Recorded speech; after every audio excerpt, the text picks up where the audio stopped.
जे आज मी तुम्हाला लिंक सांगणार आहे, जी सेटिंग सांगणार आहे, सॉरी लिंक नाही आहे, तुम्हाला आज मी जी सेटिंग सांगणार आहे ती आपल्या नवीन क्रिएटरसाठी खूप जास्त महत्त्वाची आहे, आपल्या चॅनलच्या ग्रोथसाठी महत्त्वाची आहे।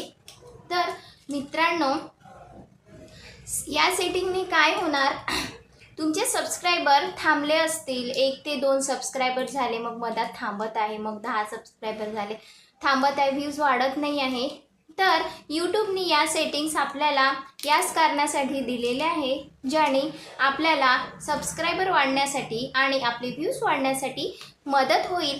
तर आपण आता जास्तच डिस्कशन न करता आपण आपल्या सेटिंग्सकडे वळूया। त्या कुठल्या सेटिंग आहे ज्या आपल्याला YT स्टुडिओमध्ये जाऊन करायचे आहे। YT स्टुडिओ नसेल तर आताच तुम्हाला ॲप डाउनलोड करायचं आहे, त्यानंतर तुम्हाला या सगळ्या सेटिंग करायच्या। चला आता बघूया आपण आपल्या सेटिंग्स कशा करायच्या आहे।